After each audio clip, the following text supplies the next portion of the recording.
الحمد للہ رب العالمین والصلاة والسلام علی اشرف الانبیاء والمرسلین نبینا محمد وعلی آلہ واصحابہ اجمعین وبعد۔ برادران اسلام، دینی اور ملی بھائیوں، نوجوان دوستوں، احباب اور بزرگوں، قابل احترام ماں اور بہنوں، عزیز بچوں، تیسری فصل کا چوتھا قاعدہ زیر بحث تھا، اور یاد کریں اس سے پہلے حلقے میں، اس سے پہلے سیشن میں ہم نے اس چوتھے قاعدے کی ابتدائی باتیں آپ کے سامنے پیش کی ہیں، اور ہم نے عرض کیا تھا کہ شیخ ابن عثیمین رحمۃ اللہ علیہ نے اس چوتھے قاعدے میں جو بات بیان فرمائی ہے وہ یہ ہے کہ اللہ تبارک و تعالیٰ کی صفات سے متعلق جو نصوص ہیں، ان نصوص کا ظاہر وہ ہے جو پہلے پہل ذہن میں آتا ہے، جو معنی، جو مفہوم ذہن میں متبادر ہوتا ہے، وہی متبادر ہونے والا معنی ہی نصوص صفات کا ظاہر ہے۔ اس سلسلے میں امام ابن عثیمین رحمۃ اللہ علیہ نے بیان فرمایا ہے کہ اس سلسلے میں لوگوں کی تین قسمیں ہیں، یعنی اللہ تبارک و تعالیٰ کی صفات سے متعلقہ جو نصوص ہیں، ان نصوص کے معنی لینے میں لوگوں کی تین قسمیں ہیں۔ اس میں سے پہلی قسم کا تذکرہ ہم نے آپ کے سامنے کیا ہے مکمل طور پر، کہ یہ پہلی قسم کے لوگ وہ ہیں جو اہل السنت والجماعت کہلاتے ہیں، سلف امت کہلاتے ہیں، اسی منہج اور اسی ڈگر پر چلنے والے جس پر اللہ کے نبی علیہ الصلوۃ والسلام اور آپ کے صحابہ کرام گامزن تھے۔ یہ پہلی قسم کے لوگ ہیں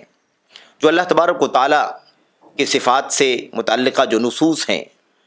اس کا ظاہر وہ معنی لیتے ہیں جو معنی اللہ تبارک و تعالیٰ کی شایان شان ہے، اس کے لائق ہے، اور اس کی دلالت اسی پر موقوف کرتے ہیں۔ اس سلسلے میں یہ پہلی قسم کے لوگ ہیں، اور یہی حق پر ہیں، یہی درستی پر ہیں، یہی اللہ تبارک و تعالیٰ کی توفیق سے اللہ کی کتاب اور نبی کریم صلی اللہ علیہ وسلم کی سنت کے صحیح تقاضوں پر قائم ہیں۔ اس کے بعد دوسری قسم کے لوگوں کا تذکرہ بھی ہم نے اس رسالے سے کیا تھا۔ دوسری قسم کے لوگ وہ ہیں جنہوں نے نصوص صفات کا ظاہر جو سب سے پہلے اس کا معنی انسان کے ذہن میں آتا ہے،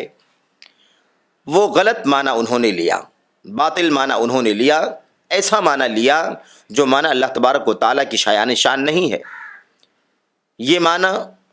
تشبیہ کا معنی ہے، تمثیل کا معنی ہے، یعنی وہ معنی لیا جو تشبیہ کا معنی ہے۔ اللہ تبارک و تعالیٰ کی صفات بالکل ویسے ہی ہیں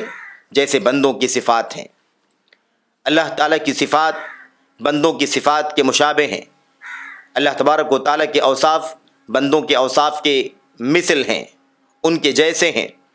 یہ معنی لیا ہے اس دوسری قسم کے لوگوں نے جن کا تذکرہ یہاں پر کیا جا رہا ہے۔ انہیں کو ممثلہ، مشبہہ وغیرہ ناموں سے جانا جاتا ہے۔ یہ باطل فرقہ ہے، یہ عقیدہ باطل ہے جو یہ رکھ رہے ہیں، اور ایسا یہ مذہب، یہ موقف جو ان کا ہے تشبیہ کا، تمثیل کا اللہ تبارک و تعالیٰ کی صفات کے سلسلے میں، یہ باطل اور حرام معنی ہے، اور اس کے باطل اور حرام ہونے کی کئی وجوہات ہیں۔ یہ وہ نقطہ ہے جہاں تک ہم نے اس سے پہلے حلقے میں، اس سے پہلے سیشن میں آپ سے گفتگو کی تھی، اور یہاں سے ان باتوں کا تذکرہ ہم کر رہے ہیں کہ وہ کون سے اسباب ہیں، وہ کون سے وجوہ ہیں جن کے ذریعے سے یہ بات ثابت ہوتی ہے کہ ان کا مذہب باطل ہے، حرام ہے۔ تشبیہ کا معنی لینا اللہ تبارک و تعالیٰ کی صفات کے نصوص سے،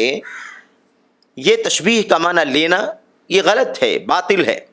اس کے کئی وجوہ ہیں۔ نمبر ایک، پہلی وجہ یہ ہے کہ تشبیہ کا معنی لینا نصوص صفات سے، صفات الہی کے دلائل سے متبادر ہونے والا معنی، باطل معنی، تشبیہ کا معنی لینا یہ غلط ہے۔ پہلی وجہ اس کی یہ ہے کہ یہ معنی لینا اللہ تبارک و تعالیٰ کی کتاب قرآن کریم اور نبی کریم صلی اللہ علیہ وسلم کی احادیث کے جو نصوص ہیں اس کے اوپر ظلم ہے، زیادتی ہے یہ، اور اللہ تبارک و تعالیٰ کا اور اللہ کے نبی علیہ السلام کا جو مقصود ہے ان نصوص کو اور اس کے معنی کو باطل قرار دینا ہے، اسے ختم کر دینا ہے، اس کے معنی کو ناپید کر دینا ہے، اس کا انکار کرنا ہے۔ کیوں؟ اس لیے کہ اللہ تبارک و تعالیٰ نے اپنے کلام میں، نبی کریم صلی اللہ علیہ وسلم نے اپنی حدیث میں صفات سے متعلق جو باتیں بیان فرمائی ہیں، وہ باتیں کیسے ممکن ہے کہ اللہ تبارک و تعالیٰ کے بندگان کی مشابہت پر فٹ کی جا سکیں؟ میرے بھائیوں، وہ نصوص اللہ تبارک و تعالیٰ کہ صفات کی بندوں کی صفات سے مشابہت کے معنی میں نہیں لیے جا سکتے۔ میرے بھائیوں، یہ اللہ تبارک و تعالیٰ کی کتاب کی آیات، نبی کریم صلی اللہ علیہ وسلم کی حدیث پر ظلم ہے، زیادتی ہے، اور دراصل جس معنی میں وہ اتری ہیں، وہ نصوص آئے ہیں، وارد ہوئے ہیں، اس معنی کو، اس مراد کو، مقصود کو انکار کر دینا ہے، اسے باطل ٹھہرانا ہے۔ کیسے ممکن ہے میرے بھائیوں کہ ان نصوص سے تشبیہ کا معنی لیا جائے؟ تشبیہ کا معنی کیسے لیا جا سکتا ہے؟ ہم تشبیہ کا معنی ان نصوص سے نہیں لے سکتے۔ اگر تشبیہ کا معنی لیتے ہیں تو اس کا مطلب یہ ہے کہ ہم اللہ تبارک و تعالیٰ کی کتاب کی آیات، نبی علیہ السلام کی فرامین پر ظلم کر رہے ہیں، اور جس معنی کے لیے وہ آیتیں، وہ حدیثیں آئی ہیں، اس معنی کا انکار کر رہے ہیں۔ کیسے؟ خود اللہ تبارک و تعالیٰ قرآن کریم میں فرماتا ہے، لیس کمثلہ شیء وہو السمیع البصیر۔ اللہ تبارک و تعالیٰ کے مثل کوئی چیز نہیں ہے، اللہ تعالیٰ کے مشابہ کوئی چیز نہیں ہے۔ اللہ تبارک و تعالیٰ سننے والا ہے اور دیکھنے والا ہے۔ سننے اور دیکھنے والا ہے۔ اس سننے اور دیکھنے کی جو صفت ہے اللہ عز و جل کی، یہ اللہ تبارک و تعالیٰ کے بندگان کے جو سننے اور دیکھنے کی صلاحیت اور صفت ہے، اس کے مشابہ نہیں ہے، بلکہ اللہ تبارک و تعالیٰ کا سننا اور دیکھنا اللہ تعالیٰ کی شایان شان ہے، اور بندوں کا سننا اور دیکھنا ان کے شایان شان ہے، ان کے لائق اور مناسب ہے۔ اللہ تبارک و تعالیٰ ان کے مشابہ نہیں، اس کی یہ صفتیں بندگان کے صفات کے مشابہ نہیں ہیں، اور بندگان کی صفتیں اللہ تبارک و تعالیٰ کی صفات کے مشابہ نہیں ہیں، اس کے مثل نہیں ہے۔ اللہ تعالیٰ صاف فرماتا ہے، اب اس آیت کریمہ کے باوجود کہ اللہ عز و جل صاف نفی فرماتا ہے کہ اللہ تبارک و تعالیٰ کے مثل کوئی چیز نہیں ہے، اور اللہ تعالیٰ نے اس بات کو واضح کرنے کے لیے دو صفات کا تذکرہ بھی فرمایا، اور دو صفتیں ایسی ہیں یہ جو صفتیں اللہ تبارک و تعالیٰ کی بھی ہیں، اور وہی صفتیں اللہ تبارک و تعالیٰ نے اپنے بندگان کے لیے بھی ثابت فرمائی ہیں، لیکن ظاہر ہے کہ یہ مشابہت اور تمثیل کے طور پر نہیں ہے، بلکہ یہ شایان شان جیسا اللہ تبارک و تعالیٰ کے لیے ہے اس معنی میں ہے، اور شایان شان جیسا بندگان کے لیے ہے اس معنی میں ہے۔ دونوں میں کوئی مشابہت اور مماثلت نہیں ہے۔ میرے بھائیوں، اب آپ دیکھیے کہ صاف اللہ تعالیٰ فرماتا ہے کہ اس کے مثل کوئی چیز نہیں ہے، اس کی مشابہ کوئی چیز نہیں ہے۔ اس وضاحت کے باوجود اگر یہ تمثیل کرنے والا فرقہ، یہ دوسری قسم کے لوگ، تشبیہ دینے والے لوگ، اگر یہ اللہ تبارک و تعالیٰ کی صفات کو بندگان کی صفات کے مشابہ اور مماثل قرار دیتے ہیں، تو آپ بتائیے کہ کیا اللہ تبارک و تعالیٰ کی آیت کریمہ پر یہ ظلم نہیں ہے، یہ زیادتی نہیں ہے؟ اور کیا اس مقصود کو، جو مقصود اللہ تبارک و تعالیٰ چاہتا ہے، جو مراد ہے اللہ تبارک و تعالیٰ کی، کیا اس کا انکار کرنا نہیں ہے؟ ظاہر ہے کہ واضح ہے اللہ تبارک و تعالیٰ کے کلام کی اس آیت کریمہ سے کہ اللہ تعالیٰ کی صفات مشابہت پر دلالت نہیں کرتے، مماثلت مراد اس سے نہیں ہو سکتا، جیسا کہ آیت کریمہ صاف طور پر اس بات کو بیان کرتی ہے۔ پہلی وجہ یہ ہے، اس لیے یہ معنی باطل ہے، کیونکہ قرآن کریم کی آیت کریمہ کے خلاف ہے۔ اللہ تبارک و تعالیٰ صاف فرماتا ہے کہ اللہ تعالیٰ کی مثل کوئی چیز نہیں ہے، اس لیے مثلیت اور مشابہت کا معنی لینا، مراد لینا، اور یہ معنی ثابت کرنا نصوص صفات سے، یہ بلا شبہ باطل اور حرام ہے۔ نمبر 2، دوسری وجہ کیا ہے؟ دوسری وجہ یہ ہے کہ عقل جو ہے، انسانی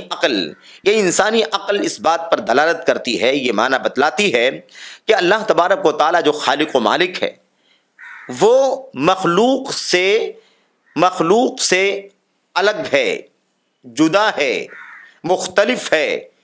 ذات کے اعتبار سے بھی اور ایسے ہی صفات کے اعتبار سے بھی۔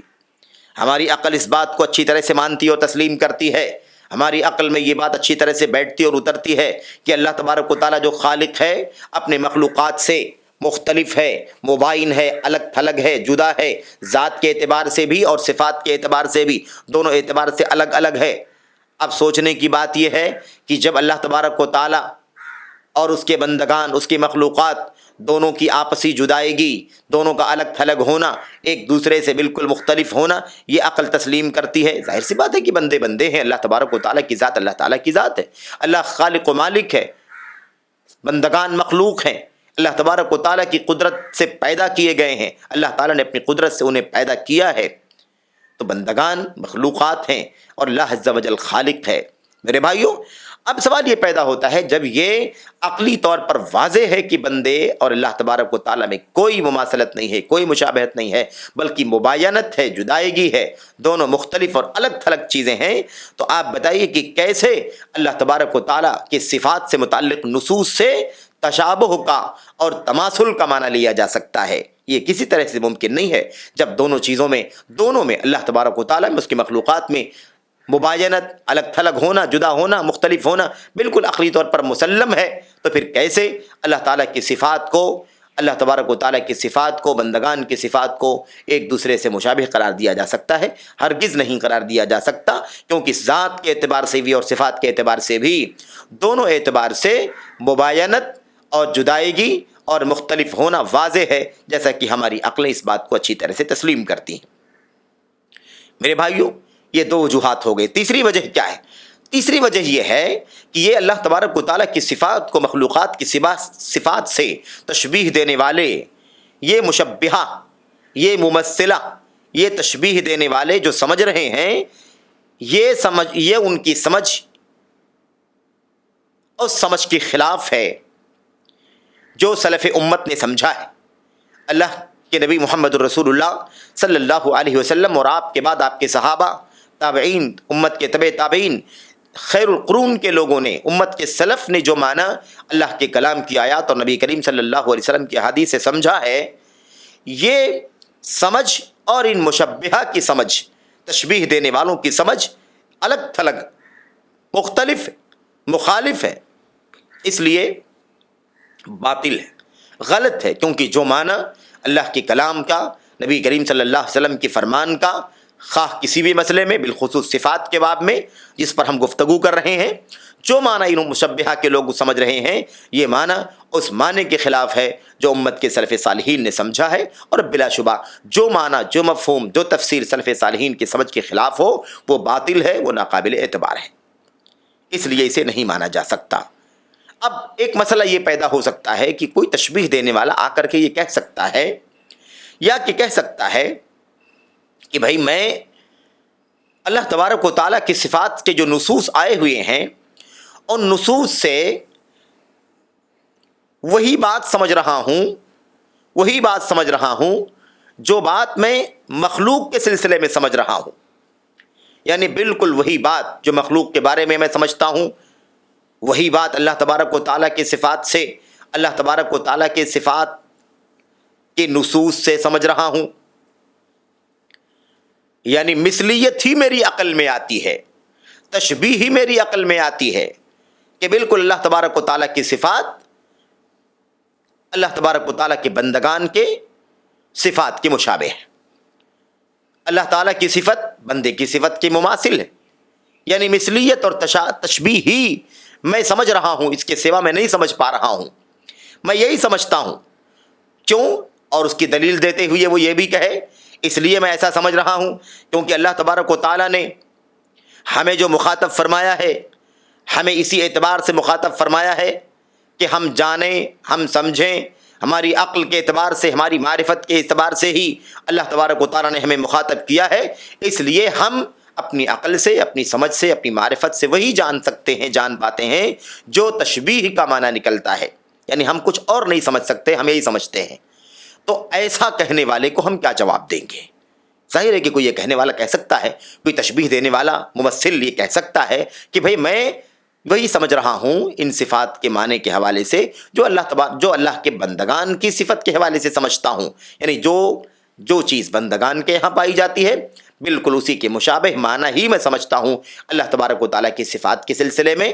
ایسا میں سمجھتا ہوں۔ اور یہ کہے کہ بھائی اس کی وجہ یہ ہے کہ اللہ تبارک و تعالیٰ نے ہمیں وہی بات بیان فرمائی ہے، ہم سے وہی اسی بات کے ذریعے سے مخاطب فرمایا ہے ہمیں، جو ہم سمجھ سکتے ہیں، جو ہم جان سکتے ہیں، ہماری عقل، ہماری سوجھ بوجھ، ہماری معرفت کے حساب سے ہی ہمیں اللہ عز و جل نے مخاطب کیا ہے، اس لیے ہم وہی سمجھ رہے ہیں جو بندگان کے لیے سمجھ رہے ہیں۔ اگر کوئی ایسا ممثل، مشبہ ایسا کہے تو ایسی صورت میں اس کا ہم کیا جواب دیں گے؟ امام ابن عثیمین رحمۃ اللہ علیہ فرماتے ہیں، کہتے ہیں اس کا جواب ہم 3 بنیادوں پر دیں گے، 3 وجوہات کے ذریعے سے ہم اس کا جواب دیں گے۔ پہلی وجہ تو یہ ہے، پہلی بات تو یہ ہے کہ دیکھیے، جس اللہ تبارک و تعالیٰ کے کلام کی آیات میں، نبی کریم صلی اللہ علیہ وسلم کی احادیث میں اللہ تبارک و تعالیٰ کی صفات کا تذکرہ آیا ہے، اسی اللہ تبارک و تعالیٰ نے اور نبی کریم صلی اللہ علیہ وسلم نے اس کا معنی بتلاتے ہوئے یہ کہا ہے کہ بندہ اللہ تبارک و تعالیٰ کے مشابہ نہیں ہے، اللہ تبارک و تعالیٰ بندے کے مشابہ نہیں ہے، نہ ذات میں نہ صفات میں۔ آپ نے کیسے سمجھ لیا بندے کی صفت کے مشابہ اللہ تبارک و تعالیٰ کی صفت کو؟ یہ کیسے سمجھا صفات الہی کے نصوص سے، جبکہ اللہ تبارک و تعالیٰ جس نے یہ بات بیان فرمائی ہے اور ہمیں مخاطب کیا ہے، اس اللہ تبارک و تعالیٰ نے خود اپنی ذات کے حوالے سے یہ بات فرمائی ہے، لیس کمثلہ شیء وہو السمیع البصیر۔ سورہ شورى کے اندر اللہ فرماتا ہے آیت نمبر 11 میں، اللہ تبارک و تعالیٰ کی مثل کوئی چیز نہیں ہے۔ اللہ تبارک و تعالیٰ ہی نے فرمایا ہے کہ اس کے مثل کوئی چیز نہیں ہے۔ تو آپ نے اپنی عقل کے ذریعے سے، اپنی سمجھ کے ذریعے سے کیسے یہ سمجھ لیا کہ بندے کی صفت اللہ کی صفت کے مشابہ ہے اور اللہ تبارک و تعالیٰ کی صفت بندے کی صفت کے مشابہ ہے؟ یہ اللہ تبارک و تعالیٰ کی صفات کو بندگان کی صفات کے مشابہ آپ نے کیسے قرار دیا،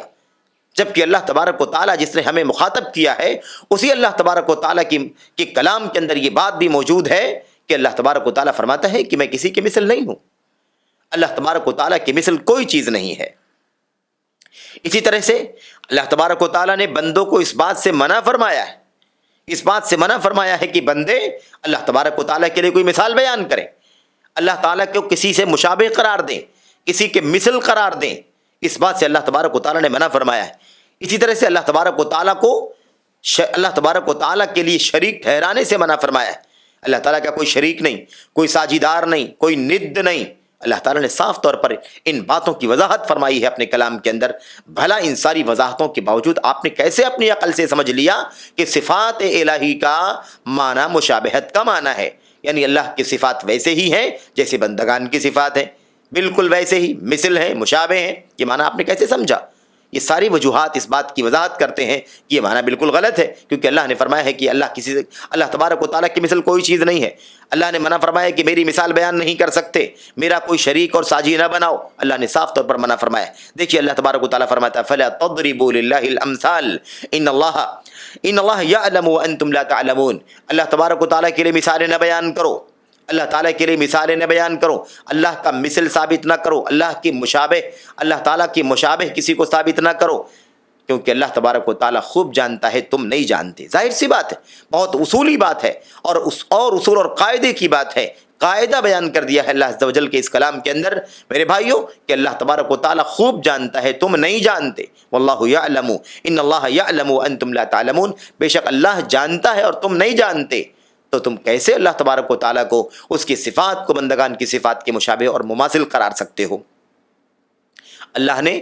فلا تضربوا للہ الامثال منع فرما دیا کہ اللہ کے لیے مثالیں بیان نہ کرو۔ ایسے ہی اللہ تبارک و تعالیٰ فرماتا ہے فلا تجعلوا للہ اندادا وانتم تعلمون۔ سورہ بقرہ کے اندر اللہ فرماتا ہے تم لوگ اللہ تبارک و تعالیٰ کا شریک نہ بناؤ جبکہ تم جانتے ہو، جانتے ہوئے، علم رکھتے ہوئے کہ اللہ کا کوئی ساجی اور شریک نہیں ہو سکتا، اس کے مثل، اس کے ہمسر نہیں ہو سکتا، یہ جانتے ہوئے تم اللہ تبارک و تعالیٰ کا شریک کیسے ٹھہراتے ہو؟ آپ دیکھیے صاف طور پر اللہ تعالیٰ فرماتا ہے ان آیات کے اندر نہ تو اس کا مثل کوئی ہے، نہ اس کی مثال بیان کرو، نہ اس کا کوئی ساجی اور شریک ٹھہراؤ، صاف طور پر منع کیا جا رہا ہے۔ یہ ساری چیزیں اللہ تبارک و تعالیٰ کے کلام کی ہیں اور اللہ کا کلام اللہ کے دوسرے کلام کی تصدیق کرتا ہے، وہ اس کی تصدیق کرتا ہے، وہ اس کی تصدیق کرتا ہے، اس لیے یہ بات باطل ہے۔ یہ نہیں کہہ سکتا کوئی مشبہ، کوئی ممثل، تشبیہ دینے والا، تمثیل کرنے والا کہ میری عقل میں یہی آتا ہے۔ اللہ نے مخاطب کیا ہے ہمیں، اس لیے ہم جو بندوں کے سلسلے میں سمجھتے ہیں وہی اللہ کی صفات کے بارے میں سمجھتے ہیں، یہ بات کہنا باطل ہے۔ اس کی پہلی وجہ یہ ہے کہ اللہ نے فرما دیا ہے کہ اس کی مثل کوئی چیز نہیں ہے، اس لیے معنی لینا غلط۔ نمبر 2، دوسری وجہ کیا ہے باطل ہونے کی؟ دوسری وجہ یہ ہے کہ ہم اس کو یہ سمجھائیں گے، اس تشبیہ دینے والے، تمثیل کرنے والے شخص کو ہم یہ سمجھائیں گے، اس سے یہ کہا جائے گا، بتایا جائے گا، اسے پوچھا جائے گا کہ بھلا یہ بتاؤ کہ کیا تم اس بات کو نہیں سمجھ رہے ہو کہ اللہ تبارک و تعالیٰ کی ایک خاص ذات ہے، وہ ذات مخلوقات کے ذات کے مشابہ نہیں ہے۔ یہ بات سمجھتے ہو کہ نہیں سمجھتے ہو؟ تمہیں یہ بات سمجھ میں آتی ہے کہ نہیں سمجھ میں آتی ہے؟ اسے پوچھا جائے گا تمہاری سمجھ میں بات آتی ہے کہ نہیں آتی ہے کہ اللہ تبارک و تعالیٰ کی ایک ذات ہے اور وہ ذات اللہ تعالیٰ کی خاص ذات ہے، وہ ذات کسی اور ذات کے مشابہ نہیں ہے۔ سوال کیا جائے گا اس سے، جواب میں وہ لامحالہ یہی کہے گا ہاں بالکل صحیح بات ہے، اللہ تعالیٰ کی ذات ہے اور وہ ذات کسی اور ذات کے مشابہ نہیں ہے۔ تو اس سے کہا جائے گا تو تمہیں یہ بھی سمجھ لینا چاہیے کہ جب اللہ کی ذات کسی ذات کے مشابہ نہیں ہے تو اللہ تبارک و تعالیٰ کی صفتیں کسی کی صفات کے مشابہ نہیں ہیں۔ جیسے ذات میں مشابہت نہیں ہے ایسے ہی صفات میں مشابہت نہیں ہے۔ جیسے اللہ کی ذات ذاتوں کے مشابہ نہیں ہے ایسے اللہ کی صفات دیگر صفات کے مشابہ نہیں ہے۔ کیوں؟ اس لیے کہ جو بات ہم اللہ تعالیٰ کی ذات کے حوالے سے کہتے ہیں وہی بات ہم اللہ تبارک و تعالیٰ کی صفات کے حوالے سے کہیں گے، دونوں میں کوئی تفریق کرنے کی کوئی گنجائش نہیں ہے۔ ہم یہ نہیں کہہ سکتے کہ ہاں ذات تو الگ الگ ہے لیکن صفتیں مشابہ ہیں، صفتیں ایک دوسرے کی مثل ہے، نہیں کہہ سکتے ایسا۔ کیوں؟ اس لیے کہ اللہ تبارک و تعالیٰ کی ذات کا جو مسئلہ ہے وہی اللہ عز و جل کی صفات کا مسئلہ بھی ہے۔ ذات میں تشبیہ نہیں ہے تو صفات میں بھی تشبیہ نہیں ہے، ذات میں تمثیل نہیں ہے تو صفات میں بھی تمثیل نہیں ہے۔ جس طرح اللہ عز و جل کی ذات مخلوقات کی ذات کے مشابہ نہیں ہے ایسے اللہ عز و جل کی صفتیں بھی مخلوقات کی صفات کے مشابہ نہیں ہیں۔ دوسری وجہ یہ ہے۔ تیسری وجہ کیا ہے؟ تیسری وجہ جس کے ذریعے سے یہ ثابت ہوتا ہے کہ یہ کہنا باطل ہے کہ میری سمجھ میں تشبیہ کا ہی معنی آتا ہے، نہیں آ سکتا، اور یہ آنا غلط ہے، باطل ہے۔ تیسری وجہ کیا ہے؟ اس سے یہ پوچھا جائے کیا آپ یہ نہیں سمجھتے، کیا تم یہ نہیں سمجھتے کہ خود مخلوقات کے اندر، خود مخلوقات میں، خالق نہیں، خود مخلوقات جو اللہ تبارک و تعالیٰ کی پیدا کی ہوئی چیزیں ہیں، خود اللہ تبارک و تعالیٰ کی مخلوقات میں تم دیکھتے ہو، مشاہدہ کرتے ہو اپنی آنکھوں سے کہ ناموں میں یکسانیت ہوتی ہے، ناموں میں اتفاق ہوتا ہے، یعنی نام ایک جیسے ہوتے ہیں لیکن حقیقت کے اعتبار سے، کیفیت کے اعتبار سے مختلف ہوتے ہیں۔ کیا تم ایسی چیزوں کا مشاہدہ کرتے ہو کہ نہیں کرتے ہو؟ کیا تم ایسی چیزیں دیکھتے ہو کہ نہیں دیکھتے ہو کہ خود مخلوقات کے اندر ایسی چیزیں پائی جاتی ہیں جو نام کے اعتبار سے ایک ہوتی ہیں اور حقیقت اور کیفیت کے اعتبار سے الگ ہوتی ہیں؟ وہ لامحالہ یہ جواب دے گا کہ ہاں بالکل میں ایسی چیزوں کا مشاہدہ کرتا ہوں، ایسی چیزوں کو دیکھتا ہوں میں۔ تو اس سے یہ پوچھا جائے گا کہ بھلا یہ بتاؤ کہ جب تم مخلوقات کے اندر، مخلوقات کے درمیان الگ تھلگ ہونا، مختلف ہونا، جدا جدا ہونا یہ تم سمجھ سکتے ہو تو اللہ تبارک و تعالیٰ اور مخلوقات کے درمیان کی جدائیگی کیوں نہیں سمجھ سکتے ہو؟ تم یہ سمجھتے ہو کہ مخلوقات میں بہت ساری چیزیں ایسی ہیں جو بظاہر یکساں ہوتی ہیں لیکن حقیقت اور کیفیت کے اعتبار سے الگ الگ ہوتی ہیں، تو بھلا اللہ تبارک و تعالیٰ اور اس کی مخلوقات کے درمیان ایسی چیزوں کو تم الگ تھلگ کیوں نہیں سمجھتے ہو؟ خالق اور مخلوق، جب مخلوقات کے درمیان کا فرق سمجھتے ہو تو خالق اور مخلوقات کے درمیان کا فرق کیسے نہیں سمجھتے ہو؟ جبکہ مخلوقات کے درمیان کا جو فرق ہے وہ تو چھوٹا فرق ہے کیونکہ سب مخلوقات ہیں۔ خالق اور مخلوقات کے درمیان کا جو فرق ہے وہ فرق بہت ہی زیادہ واضح ہے، بہت ہی زیادہ نمایاں ہے، جلی ہے۔ دونوں کا فرق بہت ہی مختلف ہے۔ وہ خالق سبحانہ و تعالی ہے اور یہ مخلوقات ہیں جو اللہ تبارک و تعالیٰ کی پیدا کی ہوئی ہیں۔ بلکہ اتنا ہی نہیں کہ اللہ تبارک و تعالیٰ جو خالق ہے اور مخلوقات کے درمیان کا فرق بہت زیادہ ہے، بلکہ میرے بھائیوں اصل تو یہ ہے کہ مخلوقات اور خالق کے درمیان کسی بھی طرح سے مشابہت ممکن ہی نہیں ہے۔ یہ چیز حرام ہے اور محال ہے، ناممکن ہے میرے بھائیوں، یہ چیز ناممکن ہے کہ مخلوقات اللہ تبارک و تعالیٰ کے مشابہ ہو جائے، یا نعوذ باللہ اللہ تبارک و تعالیٰ اپنی ذات میں یا صفات میں مخلوقات کے مشابہ ہو جائے۔ یہ کیسے ممکن ہو سکتا ہے؟ یہ محال ہے۔ تو جب مخلوقات کے درمیان کا فرق ہم سمجھتے ہیں تو خالق اور مخلوقات کے درمیان کا فرق ہم کیوں نہیں سمجھتے ہیں؟ میرے بھائیوں، یہ تو بہت زیادہ واضح ہے، بہت ہی جلی ہے، بلکہ یہ حتمی بات ہے کہ اللہ تبارک و تعالیٰ جو خالق و مالک ہے، وہ اللہ تبارک و تعالیٰ بھلا کیسے اپنی صفات میں مخلوقات کی صفات کے مشابہ ہو سکتا ہے؟ یہ تو ناممکن ہے، محال ہے۔ یہ بات بہت ہی زیادہ واضح ہے، اور اس سلسلے میں دوسری فصل کے چھٹے قاعدے کے ضمن میں باتیں آ چکی ہیں، یعنی صفات الہی کے سلسلے میں، صفات باری تعالیٰ کے سلسلے میں جو قواعد بیان کیے گئے ہیں اس رسالے میں، اس کے چھٹے قاعدے کے ضمن میں اس پر بات ہو چکی ہے کہ مخلوقات کی صفت کے مشابہ اللہ تبارک و تعالیٰ کی صفت کبھی نہیں ہو سکتی، یہ محال ہے، ناممکن ہے۔ یہ ہو گئی بات